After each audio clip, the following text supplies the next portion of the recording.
அனைவருக்கும் வணக்கம். இன்றைக்கி ஆடி 7ஆம் நாள். ஆடி 7ஆம் நாளுக்குரிய நான் கோலம் வந்து அப்லோட் பண்ணியிருக்கேன். ஆடி மாதம் முழுவதும் ஆடி 31 நான் டெய்லி உங்களுக்கு நான் கோலம் அப்லோட் பண்ணுவேன். காலையில் 11 மணிக்கும் சாயந்தரம் 5 மணிக்கும் நான் கோலம் எப்போவுமே அப்டேட் பண்ணுவேன். வேறு ஏதாவது இருந்தாலும் இன்ஃபர்மேஷன்ஸ் இருந்தாலும் இந்த டைமில் நான் அப்லோட் பண்ணுவேன். ஸோ ரெகுலராக என் சேனலை வாட்ச் பண்ணுங்கள் அண்ட் ஃபாலோ பண்ணுங்கள், சப்ஸ்கிரைப் பண்ணுங்கள் and valuable likes and comments கொடுங்க.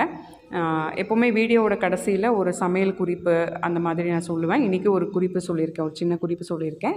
வீடியோவை ஃபுல்லாக பாருங்கள்.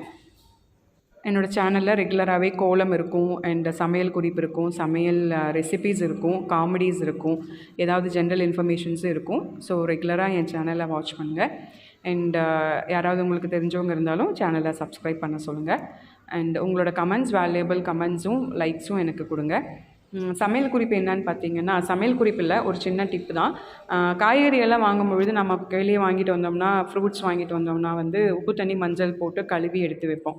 அதுக்கு பொதுவாக லைட்டாக வினிகர் ஊற்றி கொஞ்சம் கழுவி எடுத்து வச்சோன்னா அது மேலே இருக்கிற கிருமிகள் எல்லாமே போயிடும். அதனால் இந்த மெத்தடை ட்ரை பண்ணி பாருங்கள். தேங்க்யூ.